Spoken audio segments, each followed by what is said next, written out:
Did you know that just before Anakin and Padme were married, they undertook a secretive mission on behalf of the Queen of Naboo? Since the Clone Wars had just begun with the recent Battle of Geonosis, the government and people of Naboo were preparing for the inevitable changes galactic conflict would bring. Meanwhile, Padme Amidala and Anakin Skywalker endeavored to marry in secret at Very Kino, the lake retreat that belonged to Padme's family. Padme was confident and excited for the future with Anakin. Her only concern was the secrecy required for their marriage to succeed. Padme had always considered herself a straightforward and honest person, only keeping the truth from people when it served Naboo best. Anakin, however, had more doubts thanks to his Jedi training. He had known selflessness and detachment for the past decade, but he had wanted more.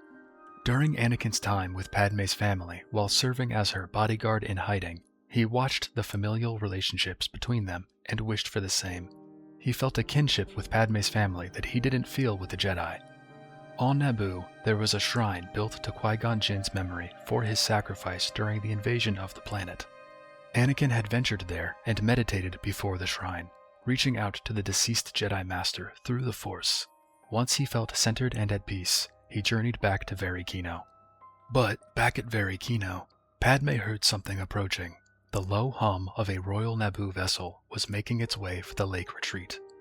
Queen Jamillia disembarked from the vessel alone to speak with Padme, only under the impression that Padme was healing from the recent battle on Geonosis.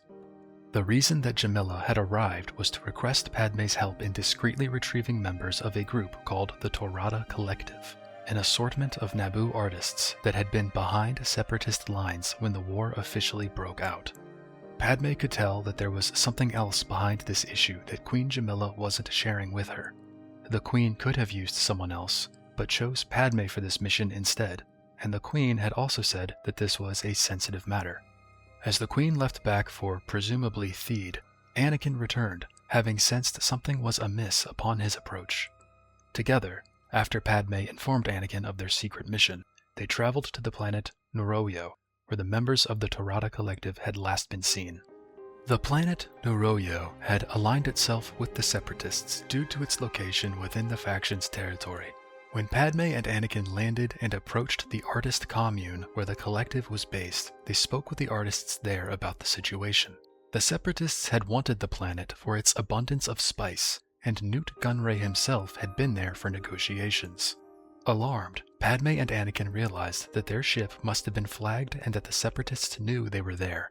They had to leave in a hurry, but not all Torada Collective artists were interested in leaving back to Naboo. It was here where Padme realized why Queen Jamillia had brought this sensitive mission to Padme above all others.